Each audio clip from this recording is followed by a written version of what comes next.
Bioidentical hormones, synthetic hormones, which hormones are safer? So in the next few minutes, we're going to explore this world of hormone therapy, and we're going to compare bioidentical and synthetic hormones, examine their effects on your body, and provide you with some knowledge to make informed decisions about your health. By the end of this video, you'll have a clearer understanding of hormone therapy options. So get ready, we're about to embark on a journey towards your optimal health. So recent research has revealed that many women might be making uninformed choices about their hormones. As a health advocate and as a vitality specialist, I'm here to offer expert insights and practical solutions for hormone imbalance, all grounded in scientific evidence. And as a side note, my wife and I also own a hormone clinic. Kind of someone pretty famous in this world right now is Dr. Jen Gunter. She's a respected gynecologist, and she points out that much of the fear surrounding hormone therapy is based on outdated information. This revelation underscores the importance of staying current with the latest findings. So let's dive in and uncover some facts together. So, talking about hormone therapy, but with a twist that might surprise you. Did you know there are two different types of hormone therapy? And get this, your body reacts to them in completely opposite ways. I've been digging into the research, and I found about synthetic versus bioidentical hormones. The things that I found are pretty eye-opening. So many women don't realize that there's a big difference between these two types. Synthetic hormones are chemically altered, and they don't have the same structure as hormones your body naturally produces. It's like trying to fit a square peg into a round hole. Your body might not recognize them properly, which can lead to some unexpected side effects. Now, bioidentical hormones are designed to have the exact same chemical structure as the hormones your body makes. Your systems can recognize and use these hormones much more easily, which often means a better result for you. So take a look at this diagram of synthetic and bioidentical progesterone. The one on top with no red parts is natural progesterone. The one with red parts is synthetic progesterone called medroxyprogesterone acetate. I don't have a separate picture of bioidentical progesterone. The first one is real progesterone, but that's because it would look just like the natural progesterone on top. So it's all of these extra parts that cause the problems in your body. Why do they add them? Simply so they can patent it as a drug. You cannot patent natural progesterone, and so it makes it much less expensive and less profitable because everyone can make it freely. And the same thing is true for all hormones: estrogen, testosterone, thyroid hormones, etc. A recent study took a fresh look at the Women's Health Initiative, which had some pretty scary things to say about hormone therapy back in the day. But guess what? The study found that there were some big flaws of how the research was done, especially when it came to synthetic hormones. It turns out that using bioidentical hormones might actually protect you from all those nasty things that they've reported from synthetic hormones. Dr. Jen Gunter, that well-known women's health expert, has also weighed in on this topic. She points out that while more research is needed, the current evidence suggests that bioidentical hormones could be a way safer option for many women. You might be wondering, if bioidentical hormones are so promising, why are some doctors still prescribing synthetic ones? Well, it's a bit complicated. Some doctors are still stuck in old habits, and others are worried about the risks they've heard about years ago. But here's the thing, the fear is based on outdated information. I've heard so many stories from women who have tried both types of hormones.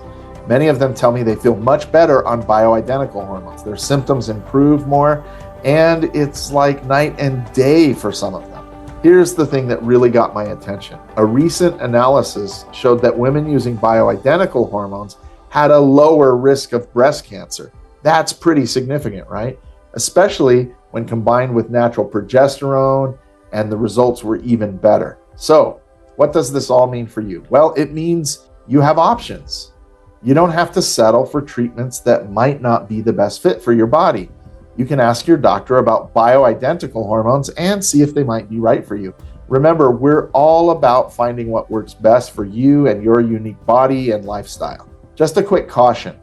so you don't get frustrated. If your doctor is not open to the idea of hormones and tells you all sorts of scary stories about hormones, you might want to search for another doctor who really specializes in bioidentical hormone therapy. At the end of this video, I'm going to tell you how to grab a free book that will help you on your journey. Hormone imbalances are sneaky. They're not just about hot flashes. Fatigue, skin issues, brain fog, digestive problems, and even hair loss can all be linked to your hormones being out of sync. It's like your body's sending you signals, but the language is not always easy to understand. Now, here's where things get really interesting. Hormones don't just affect your body. They're major players in your brain health too. Some research suggests that estrogen therapy might help lower the risk of Alzheimer's in women under 60. And get this, hormones could be looking out for your heart as well. Starting hormone therapy within 10 years of menopause might actually help reduce the risk of heart disease. That's pretty amazing, right? So let's talk bones for a second. You might think osteoporosis is just part of getting older, but it's closely tied to hormone levels, especially estrogen. When estrogen drops during menopause, it can really impact your bone density. But here's some good news. Natural progesterone and estrogen, and sometimes a little testosterone, might help protect your bones and even lower your risk of breast cancer. I've heard from so many women struggling with anxiety, mood swings, and depression, thinking that it was all just part of life, later to find out it was all hormone imbalance. These issues are often closely tied to hormone fluctuations. The good news is there are ways to address this. Here's something that really gets me fired up. Many women with undiagnosed hormone issues are experiencing a whole range of symptoms that are often brushed off or misdiagnosed. It's frustrating, isn't it? But knowledge is power. And that's why we're here today. Understanding these connections can be a game changer for your health and your vitality. Now, we're going to unravel a medical mystery that's been causing confusion for years. It's all about hormone therapy and the study that shook things up big time back in 2002. The Women's Health Initiative study dropped a bombshell. It suggested that hormone therapy increased risk of breast cancer and heart disease in postmenopausal women. Sounds scary, right? But here's the catch. The study had some major flaws that we really need to talk about. First off, the average age of the women in the study was 63. That's important because women naturally already have a higher risk of heart disease and breast cancer as they get older. So we've got to ask, does this really apply to younger women just starting menopause? Another big thing is the study used a specific type of hormone therapy. It wasn't bioidentical hormones as we talked about earlier. This is crucial because different types of hormones can have different effects on your body. The results of the study caused a huge drop in hormone therapy use. But here's the thing, this sudden stop had some unexpected consequences. We saw more cases of osteoporosis and heart issues in women who quit their treatment. But don't worry, it's not all doom and gloom. Current medical guidelines now say that hormone therapy can be really helpful for managing menopausal symptoms, especially for healthy women under 60 within 10 years of starting menopause. Remember Dr. Jen Gunter? She reminds us that we need to look at the details of studies like this, not just the headlines. It's about finding the right treatment for each individual woman. So, what does this mean for you? Well, it's a reminder that we need to be careful about jumping to conclusions based on one study. It's important to look at all the evidence and talk to your doctor about what's right for you. Remember, every woman is unique, and what works for one might not work for another. Stay informed and stay vital, my friends. Now, let's talk about the concept of biochemical individuality and how it relates to hormone therapy. This idea is key to understand why hormone treatments can affect women so differently.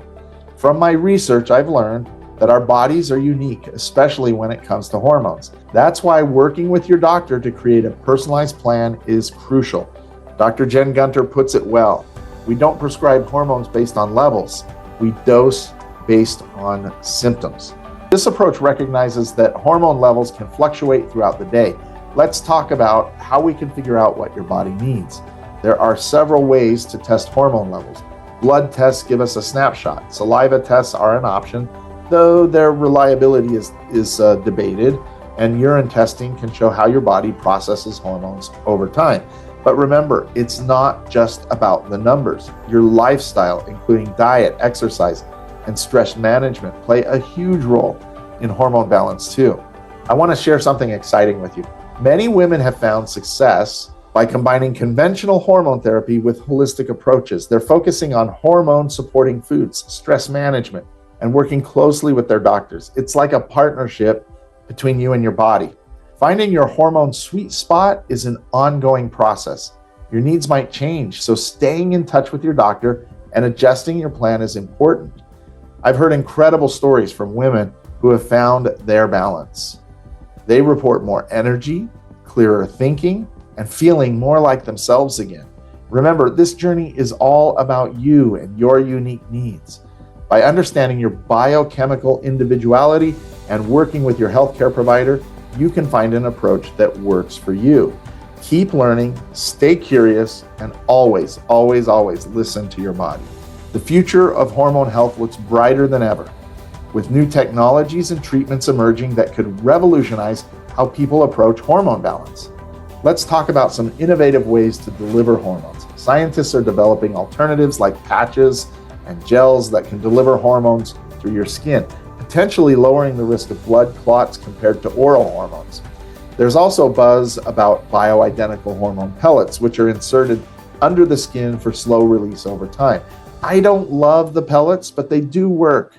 I have a different video where I rant about pellets if you're interested, but basically my biggest problem is that they're hard to adjust the dosing for each person. And while you're starting hormones, you don't know exactly how your body's going to use them or the dose. So, to continue, researchers are exploring ways to support your body's natural hormone production, giving it a little boost to what it does best. And get this, there's even talk about using artificial intelligence to personalize hormone therapy. Imagine a treatment plan tailored just for you, based on your unique body chemistry. Dr. Jane Smith, a leading endocrinologist, recently said, "We're moving towards a more holistic understanding of hormone health. It's not just about fixing problems, but optimizing overall wellness." This shift in perspective recognizes the crucial role hormones play in our entire body system. So what does this mean for you? In the coming years, you might have more options than ever for managing hormone health. You could choose from a range of treatments that are safer, more effective, and easier to use. And with personalized medicine on the rise, you could get treatment that's perfectly matched for your needs. As we wrap up, remember, staying informed is key. Keep up with the latest research, ask questions, and don't hesitate to discuss new options with your healthcare provider.